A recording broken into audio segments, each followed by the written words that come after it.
Muy bien, continuamos con más información en Noticiero 9 Central y justamente estábamos haciendo referencia a este presupuesto 2023 que ha sido presentado en la mañana del día de hoy por el gobernador de la provincia del Chaco, Jorge Milton Capitanich, frente a la legislatura de la provincia, y ahora obviamente la legislatura se va a hacer eco de este presupuesto tan pero tan importante. Para hablar un poquito y conocer un poco más de detalles acerca de lo que se ha presentado en el día de hoy, estamos en presencia aquí en los estudios centrales de Noticiero 9 con el ministro de Economía, Planificación e Infraestructura de la provincia, Santiago Pérez Pons. Ministro, muy buenas noches, ¿cómo le va? Gracias por venir. No, a ustedes, gracias por invitarme. Bueno, ministro, primeramente como para poner un poco en contexto a la gente, ¿no? Al televidente que está allí del otro lado, ¿por qué es tan importante un presupuesto para un Estado? ¿Qué significa eso? Bueno, lo importante es que el presupuesto refleja la planificación y la hoja de ruta que tiene el gobierno de la provincia y particularmente el Poder Ejecutivo para planificar todas las políticas públicas que se van a dar adelante en cada una de las áreas del Estado. Educación, salud, infraestructura, seguridad.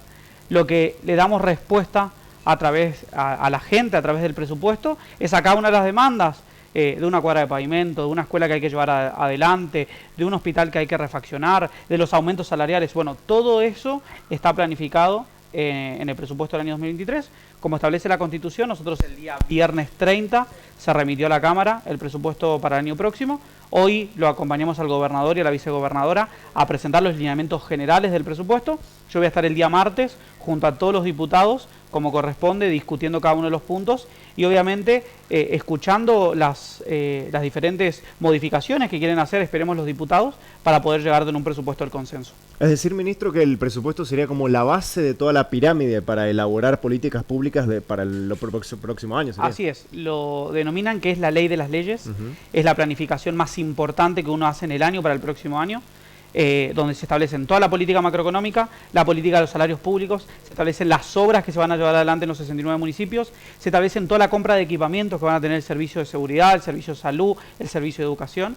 Por lo tanto, es tan importante y es importante también que todos los diputados, las diputadas participen, hagan modificaciones y presenten proyectos adicionales en caso de que consideren para que podamos debatirlo. ¿Se complica, ministro, un Estado o planificar lo que tiene que ver un año para un Estado sin un presupuesto? Siempre las condiciones macroeconómicas intervienen en la situación, ¿no? Este año tuvimos 95% de inflación y estuvimos elaborando un presupuesto con una inflación mucho más alta. Las herramientas las tenemos de modificaciones que existen para poder llevar adelante. Por ejemplo, este año yo el 12 de octubre tengo una audiencia particularmente con los gremios, porque nosotros establecimos que ningún trabajador público, médico, docente, enfermero, va a perder contra la inflación este año. Entonces, nos quedamos en que el último trimestre tenemos que conversar cuál va a ser la pauta salarial, y eso se planifica para el año próximo. Como recién decíamos, se prevé una inflación nacional del 60%. Todos los salarios públicos, docentes, enfermeros, médicos, policía, van a tener un incremento superior al 60%. Eso está planificado en el presupuesto, no está subestimado. Todas las planillas las pueden encontrar los diputados o las personas que le quisieran poder hacer, pero también como las obras públicas, el equipamiento, los tomógrafos que se van a comprar, los mamógrafos que se van a comprar para los hospitales. Bueno, un sinnúmero de planificación que no solamente lo hace el Ministerio de Economía, lo hacen todas las áreas del Estado, pero es muy importante que se pueda poner a consideración de la Cámara de Diputados. Ministro, le hago una pregunta que se le hice también hoy al gobernador de la provincia en la nota que estábamos escuchando. Si usted tendría que considerar por ahí algún área, ¿no? Ya sea salud, educación, obras públicas o cual fuese, que tiene un impacto significativo de aumento con respecto al año pasado, ¿cuál sería? Bueno, nosotros, y lo decía recién tu compañera, 3 áreas importantes que reflejan el presupuesto. La primera y la más importante es el área de educación. Nosotros hemos hecho un compromiso con todos las y los docentes de que tienen cláusula gatillo de carácter trimestral. Eso está planificado para el año próximo. Todos los docentes van a tener un aumento de base equivalente a la inflación sin importar cuál fuera el número. Uno planifica con un 60%, como lo estableció el Ministro de Economía de la Nación, pero si ocurriera más o menos, va a ser el aumento de base correspondiente. Eso es primero. Segundo, tenemos una gran inversión en escuelas que no se viene dando por lo menos en los últimos 4 o 5 años anteriores al año 2021. Esa inversión claramente se nota. Están planificadas cada una de las escuelas que se van a intervenir. Existe el artículo 83 de la Constitución que establece el fondo educativo. es un 136% de cumplimiento, se envió a la Cámara con el cálculo pertinente. Es el área más importante, es el área con mayor modificación, es el área con mayor aumento, pero sobre todo le da tranquilidad a todos los docentes que su aumento salarial con cláusula gatillo está determinado en el presupuesto del año que viene. Ministro, ¿cómo le va? Buenas noches, Elsa, lo saluda, ¿cómo está? Le quería consultar muy bien en torno a todas las propuestas y lo que ya adelantó el gobernador de la provincia en torno a la suma o el incremento de aportes en distintas áreas de lo que es el gobierno, ¿no? ¿El presupuesto también fija de dónde vienen los ingresos o ya estima ingresos de coparticipación y demás? Y la otra pregunta, 2, si la inflación para el año que viene no es del 60%, que es bastante complicado que sea solamente del 60%, ¿en qué afecta al presupuesto? ¿En qué afecta a las cuentas y a la organización que debe hacer el Estado para manejarse con la ley de leyes? Totalmente. Como usted nos decía. Bueno, lo más importante es que cuando uno planifica el presupuesto, planifica con ciertas reglas macroeconómicas. La primera y la más importante es la regla de inflación, porque determina también el volumen de recursos. El volumen de recursos para el año que viene son 705.000 millones de pesos. De esos, aproximadamente el 85% vienen de recursos coparticipables, el 15% vienen de recursos con autonomía de la provincia. Recordemos que hace 2 o 3 años eso era el 10%. El gobernador hoy lo caracterizaba y lo priorizaban en su discurso diciendo, bueno, tenemos mayor autonomía. Cada vez que el total de recursos sea más de recursos provinciales, nosotros tenemos más margen también para poder establecer nuestra política pública. Y lo que establecía con respecto a la inflación, si la inflación es mayor, los recursos que también aportan dentro de la coparticipación y dentro de los recursos provinciales también se mueven, y hay ciertas reglas en el presupuesto que nos permiten hacer modificaciones durante el año para cumplir sobre todo los objetivos de política pública. Yo siempre transmito lo mismo, el presupuesto es muy importante, el 45% del gasto del presupuesto son los salarios públicos, son los salarios de los docentes, de los médicos, de los enfermeros, del policía.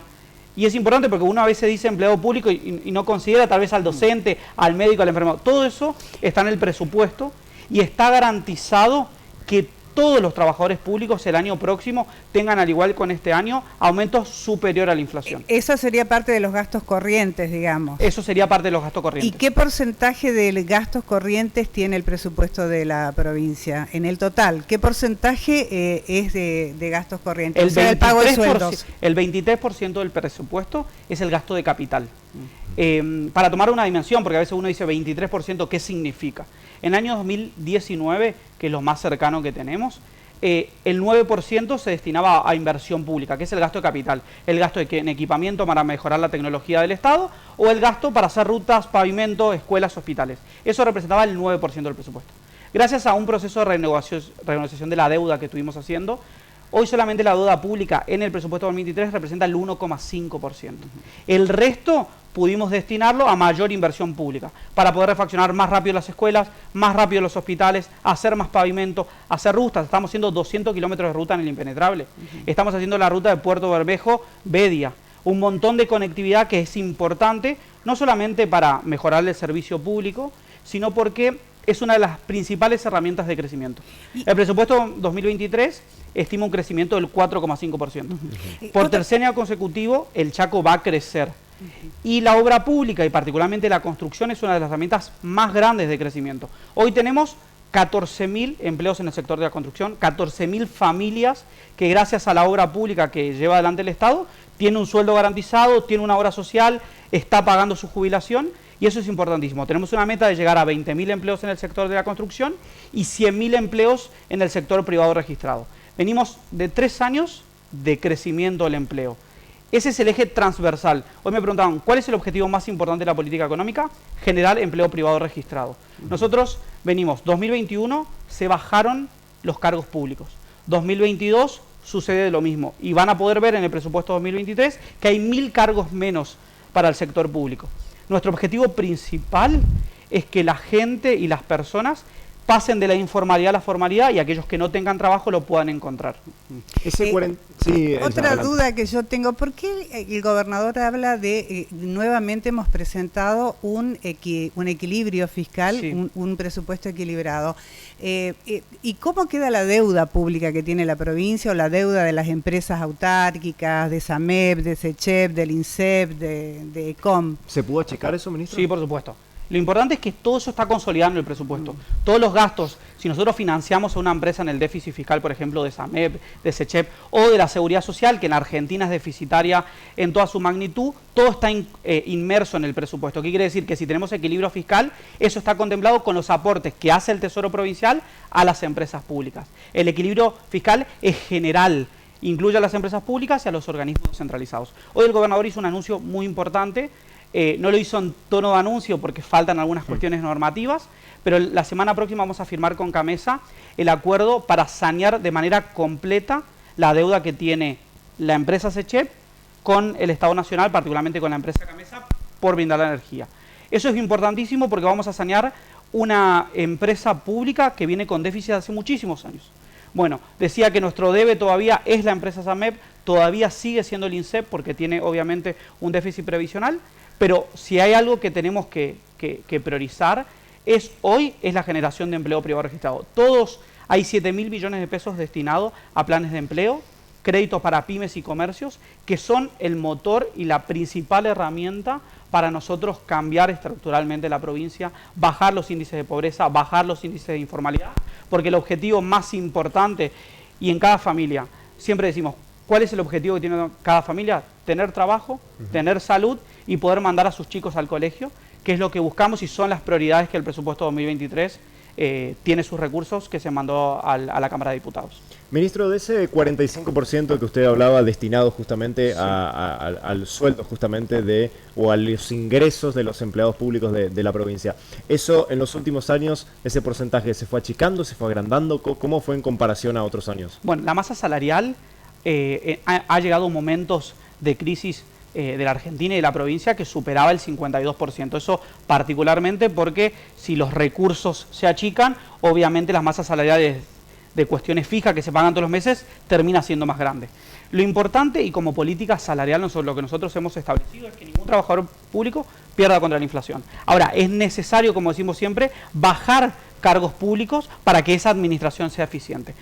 Venimos, hace 3 años era el 50%, ahora es el 40% del presupuesto, principalmente por 2 motivos. Porque creció el salario, porque bajaron los cargos y porque bajó la carga de la deuda pública. Todo es parte de una torta. Si bajan los intereses, obviamente que la representación del gasto en personal puede ser mayor. Claro.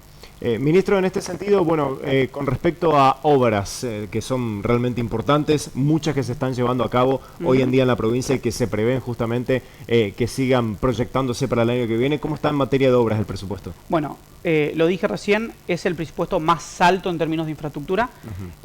Pasamos del 9% en el año 2019 a inversión en infraestructura al 23% para el año próximo. Esos son un sinnúmero, podría estar horas contando las obras en los 69 municipios. Todos los habitantes pueden recorrer los 69 municipios de la provincia y van a encontrar carteles celestes de refacciones de escuela, de refacciones de hospitales. Tenemos un plan para refaccionar los 52 hospitales que existen en la provincia. ¿Contempla el segundo puente esto, ministro? No, particularmente porque el segundo puente es una inversión nacional. Todo de nación. Perfecto. Directamente ejecución nacional, no pasa por el Tesoro Provincial. Pero sí tiene en cuenta los 200 kilómetros de ruta que está haciendo en Impenetrable, rutas, como dije, de Puerto Bermejo, por ejemplo. Tiene en cuenta la terminación de la autovía de la Ruta 11, el segundo acueducto, porque es un préstamo particular para que el año próximo se termine el segundo acueducto. Bueno, un sinnúmero de obras.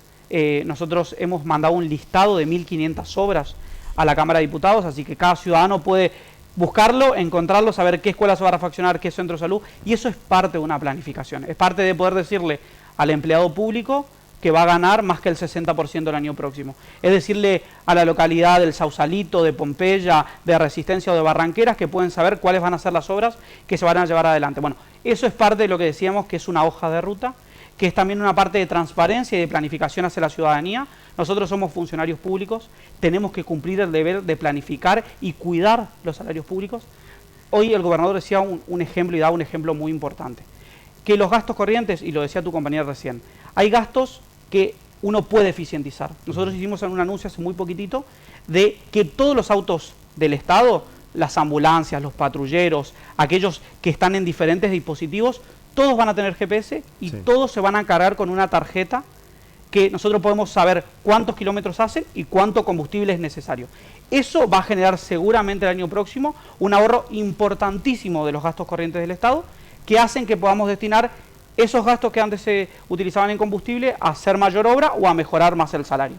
Ministro, hablamos ya de la parte económica de este presupuesto 2023. Hablemos un poco de la parte política de este presupuesto. ¿Qué espera de la Cámara de Diputados? Y si obviamente esperan el acompañamiento, el aval, ¿cuándo podría comenzar a ser tratado esto en la legislatura? Bueno, hoy escuchaba a algunos diputados al terminar la sesión, que obviamente todavía no habían leído el presupuesto, pero ya estaban haciendo asimilaciones particulares. Lo que sí espero, nosotros vamos a estar, yo y todo mi equipo del Ministerio, vamos a estar el día martes, 18 horas en la Comisión de Hacienda y Presupuesto. Espero que estén todos los diputados, que puedan intervenir de manera concreta en cada uno de los puntos que nosotros presentamos. Estamos abiertos a todas las modificaciones, siempre digo, lo que necesita el Chaco en este momento es que le podamos dar una planificación de la política pública del consenso. Que todos los diputados y las diputadas puedan votar un presupuesto que se sientan orgullosos. Nosotros del Ministerio de Economía y el gobernador y todo el Poder Ejecutivo estamos abiertos a discutir cada punto del presupuesto, a escuchar todas las sugerencias y obviamente a poder tomar todos los puntos que sean centrales de la política pública. Ministro, y yo le otra Sí, adelante, Elsie, adelante. Dejando un poquitito de lado el presupuesto para el año 2023, si nos puede dar a usted detalles acerca del acuerdo municipio-gobierno de la provincia del Chaco para la mejora del transporte público de pasajeros aquí en la ciudad de Resistencia. Importantísimo, porque es parte también de la planificación del presupuesto del año 2023. Nosotros pasamos 5 días donde el transporte público no estuvo funcionando, o parte del transporte público no estuvo funcionando, que eran los colectivos urbanos, ¿no? Para quienes no saben, la persona que se va a la escuela, que va al hospital o que va a su trabajo, no importa si un colectivo es urbano o interurbano. Sí. Pero existen más o menos 150 colectivos que dependen del municipio, 150 colectivos que dependen de la provincia. El gobernador tomó una decisión de emergencia de poder volver a que todo el transporte público pueda funcionar y se ha llegado a un acuerdo de que se haga una única licitación para todo el transporte público. ¿Por qué esto es importante? Bueno, uno ve en las grandes ciudades, sobre todo en las metrópolis más grandes, que la ciudad de Resistencia lo es una ciudad muy grande, ya su tejido, sus límites piensan a modificarse un poco. Barranqueras, Fontana, Vilelas, Resistencia, Colonia Benítez, Margarita Belén, Puerto Tirol, Colonia Popular, pasan a ser parte de una metrópolis. Ciudadanos que concurren de Resistencia a trabajar en Barranqueras o de todos estos municipios a trabajar en Resistencia. Por lo tanto, hay que planificar el transporte público de una única manera. Nosotros en el mes de octubre vamos a contarle a toda la sociedad, se va a presentar un pliego para licitar los 300 colectivos de todo el Gran Resistencia. Está presupuestado en el presupuesto que las 300 líneas sean nuevas a partir del año 2023. Todos los ciudadanos van a subirse a un colectivo nuevo, con aire acondicionado, con rampas de discapacidad. Vamos a cambiar 50 lugares de transbordo con paradas seguras, botón antipánico, luces, para que, sobre todo en horas de la noche, aquel trabajador que vuelve o que tiene que salir por alguna cuestión esté en mejores condiciones. Es una inversión de más de 2.000 millones de pesos que vamos a destinar de la provincia para cambiar el transporte público. Estoy muy contento que se haya llevado esta decisión de que haya un único sistema de transporte. Nosotros hoy tenemos SUBE, tenemos GPS en los colectivos, tenemos que modificar todos los colectivos, tenemos que mejorar los trayectos y sobre todo tenemos que mejorar la frecuencia. El trabajador, la madre, el padre que lleva a sus chicos al colegio tiene que saber cuándo llegó el colectivo y cuánto tiempo va a estar esperando. Todo esto se va a presentar ahora en octubre y a partir del 1 de enero vamos a contar con un nuevo transporte público que de verdad va a ser de calidad. Hoy no tenemos un sistema público de transporte eficiente. No. Hoy tiene muchísimas deficiencias en términos de la frecuencia, en términos de, obviamente, la flota de colectivos. Tenemos colectivos del 2008, 2009, 2010. Bueno, hacemos un compromiso y es parte del presupuesto del año 2023 que definió el gobernador de que todas las líneas de colectivo van a ser nuevas a partir del año próximo. Ministro, le agradecemos muchísimo por haber venido aquí a los estudios centrales de Noticiero 9, a hablar un poco de la parte económica del presupuesto, la parte política que se espera también en la legislatura. Así que bueno, muchas gracias por estar presente. No, gracias a ustedes por invitarme. Muy amable. Muy bien, así pasaba el ministro de Economía, Planificación e Infraestructura de la provincia del Chaco, Santiago Pérez Pons, aquí en los estudios centrales de Noticiero 9, dialogando acerca del presupuesto 2023 para la provincia del Chaco, que se ha presentado nada más ni nada menos que en la mañana del día de hoy por parte del gobernador de la provincia, Jorge Milton Capitanich, ante la legislatura chaqueña. Más información en Noticiero 9 Central.